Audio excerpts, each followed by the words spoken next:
歡迎大家回來。這個禮拜我們都知道 G7 峰會在法國召開啊，那麼會後也發表了聯合聲明。7國領袖呢，除了在烏克蘭議題上面達成共識，說要加強對基輔的軍事支持，也要擴大制裁俄羅斯。另外 ，G7 各國也同意，2030年以前呢，不應該從單一國家進口60%以上的稀土和其他關鍵礦產。G7 的領導人也承諾在年底前要制定具體目標。擺明就是針對中國大陸啊，雖然沒有直接點名，但是呢，彭博也立刻指出啊，說很多重要的礦物從開採到精煉，不僅技術的門檻高，環境成本也相當沉重。更關鍵的困難點在於呢，中國大陸在加工能力上還有產業的 know-how 是其他國家沒有辦法在短期內複製的。所以呢，彭博就認為，如果要真正擺脫中國大陸在採礦、精煉、加工跟磁材製造上的深層優勢，仍然需要多年的時間跟龐大資本的投入。另外一頭也看到，美國國防部旗下的戰略資本辦公室呢，最近他們跟能源燃料公司 Energy Fuels 簽署了一項金額是7.25億美元的有條件貸款承諾協議，目的呢就是要擴大美國本土的稀土加工能力，希望降低對中方稀土供應鏈的依賴。好 ，G7 這次看到像是大拜拜的這個又開了一次會，好，表明決心，說接下來還要聯手。雖然沒有點名，但是呢，大家也都知道是針對中國大陸啊，針對北京要累積他們的談判籌碼。但是彭博剛才我們所聽到的也說了個大實話，點出了難處，就是那句話：理想很豐滿，現實很骨感。我們怎麼看 G7 的稀土新戰略？尤其是那60%的紅線目標達得到嗎？倩姐，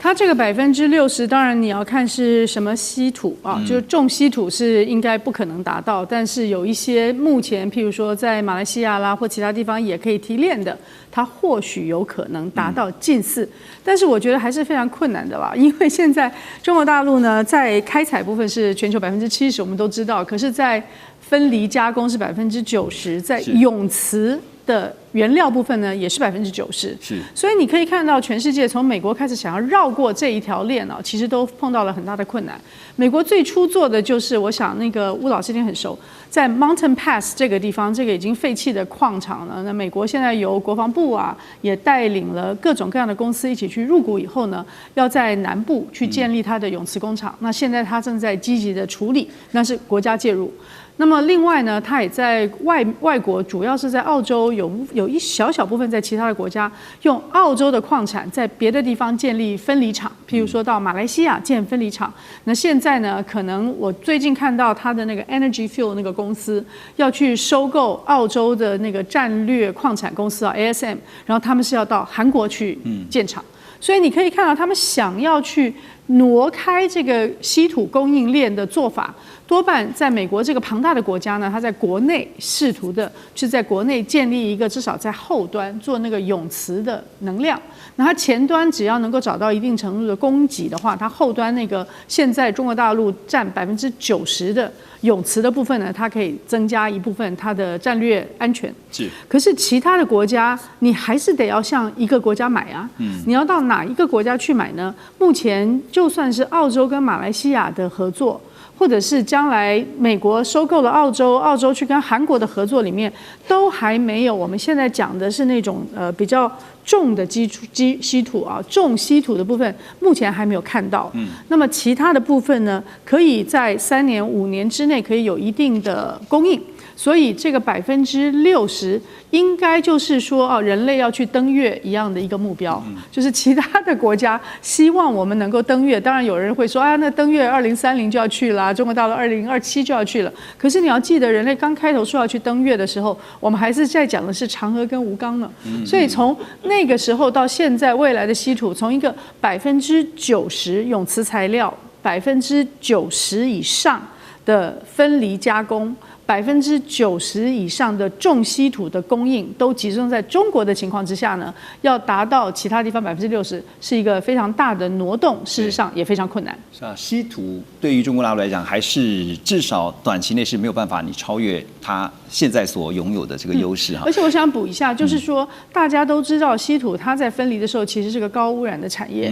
可是中國大陸在科技上面也把稀土的分離提煉的那個污染程度呢也大大的降降低。所以其他的國家如果既要維持他們的戰略需求，又要維持它的環境標準的話，那就是另外一層的困難了。对啊，这個重點真的是因為歐洲向來就是以 G7 為主的歐盟、歐洲這些向來重視的是環保啊，那你沒有辦法去承受那個環境成本，你需要有高級的環境能力，就要靠技術，對，看你有沒有辦法能夠有這種技術達到。那麼除了稀土以外啊，還有一個就是礦產。我們先前曾經分析了，就是中方禁止鎢礦出口之後，對於其他國家產業造成的衝擊。那現在有一個最新發展，另外一種新的礦產就是叫鉬啊，一個金字旁在一個眼目的目。它是一種重要的戰略金屬，它少量增加到鋼或者是特殊合金當中呢，可以提高材料的耐高溫、耐腐蝕、散熱快速這些相關特性，所以呢，也因此成为半導體跟精密零件拋光製造過程當中的關鍵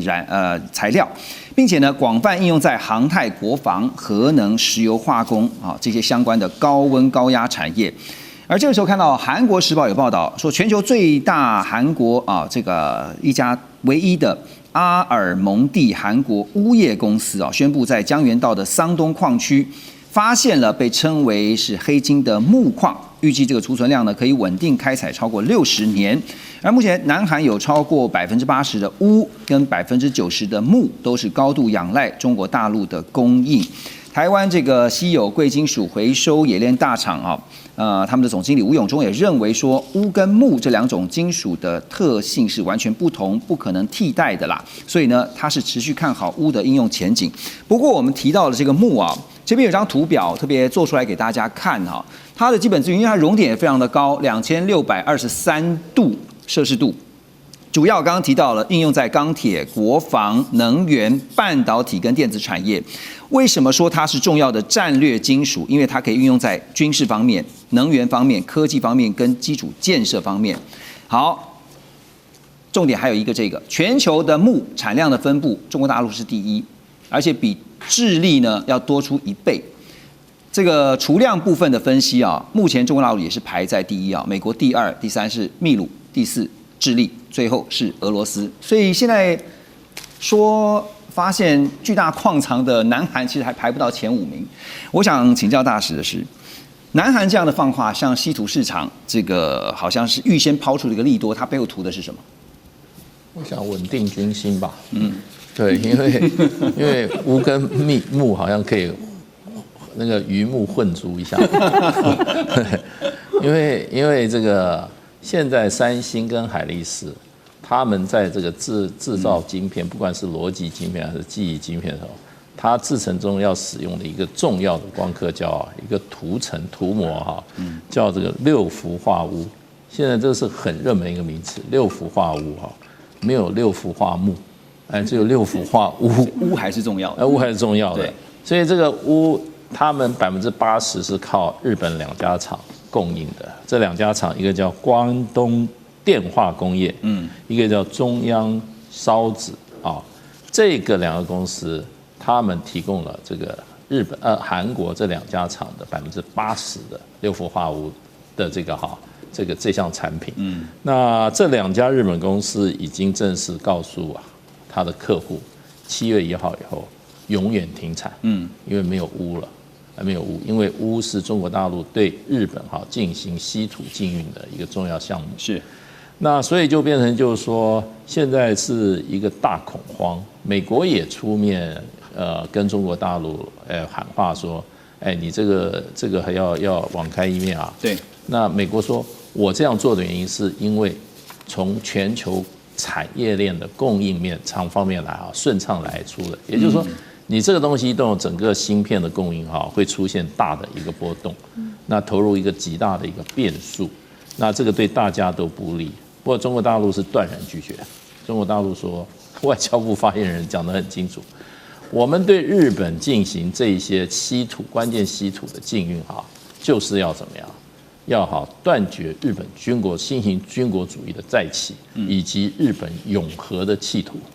基本上講得很清楚，所以看起來是不會恢復了。那鎢，不管是鎢還是鉬，我們還是回到這6氟化鎢好了哈。這個鎢事實上，中國大陸整個它的儲量是全球的53%，可是目前它的產量也是全球的78.8%，而且它的成本低于國際的成本，整個生產成本低30%到50%，所以呢，基本上中國大陸在這個鎢的供應上是非常非常關鍵的，而且這個鎢的整個裡面比較精煉的所以精煉鎢粉，還有另外一個比較高端使用的一個叫什麼叫重鎢酸銨這樣子的一個產品是中國大陸的市場的占有率超過90%，所以呢，這個部分就變成這個中國大陸在鎢的供應上是不可取代，那即使其他國家要跟進的話，那麼從開採到一般外面說最樂觀的講法，從探勘開採到